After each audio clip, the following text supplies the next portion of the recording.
What's going on, guys? Welcome back to the Aspie world. What's going on in my hair? Okay guys, so today we're looking at post-late diagnosis and pre-late diagnosis. How to get one and what you do after you have one. Coming right up.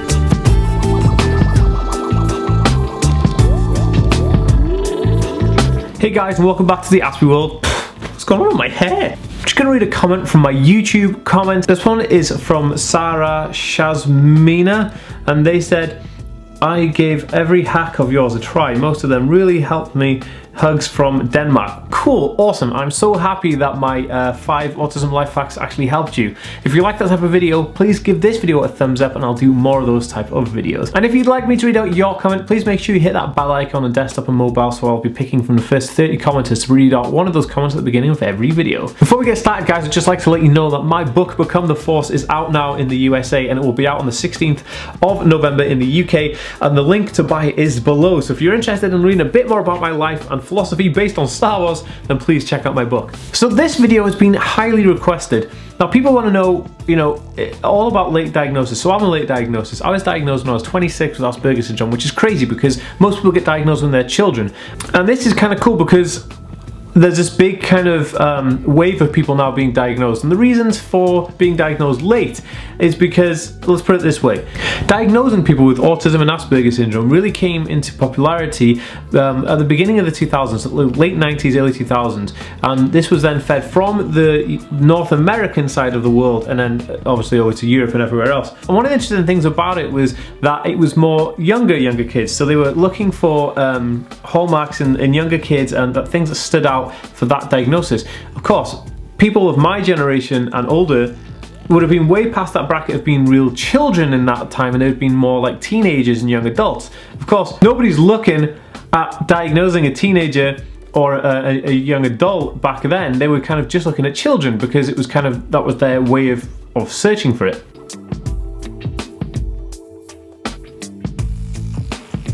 A long story short, a bunch of people then realised that, okay, we need to obviously assess the situation of adults who've gone undiagnosed for years and years and years, or maybe misdiagnosed. And this leads on to the next thing I was going to say. So there are a bunch of people getting diagnosed now, which is super, super cool, but it was super late. And reasons for being diagnosed could come from a multiple of things. Understanding yourself, knowing who you are, knowing that you're not weird, you're just kind of different in a good way.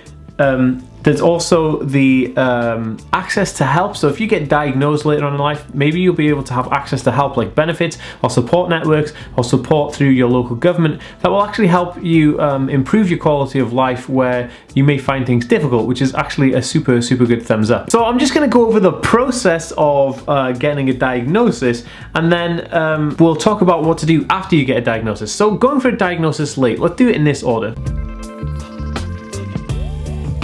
You need to speak to your GP first, so you need to go to your general practitioner, doctor, or your physician if you're American, and basically tell them the case. Say, that your lifestyle is like this, it looks inherent of people on the autism spectrum, and because of that it's raised concern. Now what they should do is they should refer you then to another person, like a specialist, like a neurological department or a mental health department, and then you have to present your case. So basically what we did was build up a bunch of information about the unusual characteristics of your life and how you are and kind of your behaviors, and then put them all together and then take them in to the person who's doing it, and you present the case to the person who, because the more information you can give them, the best outcome you're going to get, really. And that's kind of like the be all and end all, because you want to get the best outcome from the person, and the best information you can get them is going to help with that outcome. So getting a referral is the next part, and you need to be referred to an autism specialist or someone who deals with autism, and this is probably going to be a psychiatrist, a psychologist, or a mental health practitioner, but someone who deals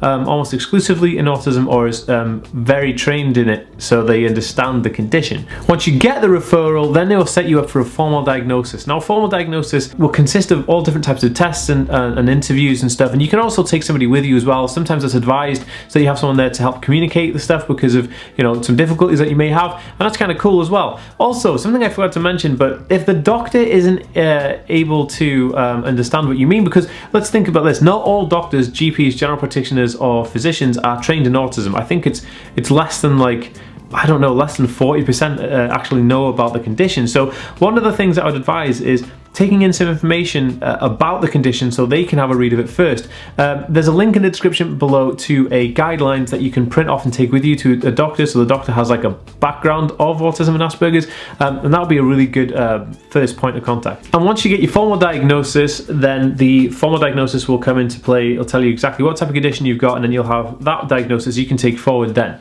So we've covered getting the diagnosis or going through the process of being diagnosed with a condition. So what do you do afterwards? And especially if you have a late diagnosis. So we're adults and we're on the spectrum, so what do we do now?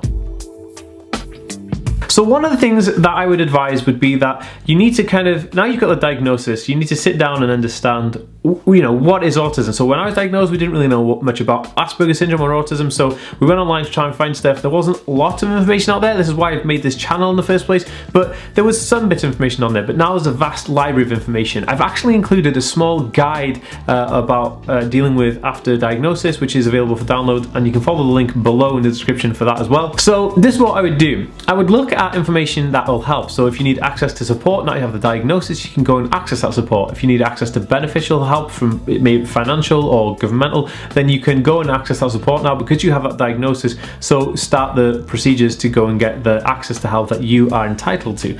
And the other thing that I would say is that now you need to join communities. Now, be it a support group online, you could go online and type in your local area and look if there's an autism support group, which there usually is. I think there's one in pretty much every major town and city throughout the Western Hemisphere. Failing that, if you don't want to go to support groups in the person, you can always look online for support groups and forums. I actually started one on my own Facebook group called the Aspie World fan page, and I'll link that below as well. So basically the idea was to come together with a community hub where people can go in there, share ideas and talk about their situations in their lives, and it's really cool. It's a good place of feeling a sense of community. So if you want to join that group, go down below and I'll accept all your invites to that group. But it's groups like that online that you need to go and search for. Look for certain groups, or people who are interested in Star Trek who like Aspergers Syndrome, or people interested in Star Wars who like Aspergers Syndrome. So that's the kind of stuff that you kind of need to look for, because having that support network online will make you feel less abnormal and make you feel more connected with people, and make you feel less shocked as well, because it's kind of a shock. You get a diagnosis, you didn't know there was anything, you know, different about you clinically, and then you get this diagnosis, so it's all a lot to take in. Checking out YouTube videos from YouTube creators who have autism is a great way to stay connected, because the community on the comments are amazing, and you guys are just fantastic because you put so much into the comments below, and I really appreciate that. If you'd like to learn more about autism and Asperger's, please make sure you hit that subscribe button above here. If you'd like to see my last video, it's over here, and here's a video YouTube think you will like. I'll see you next time, guys. Peace!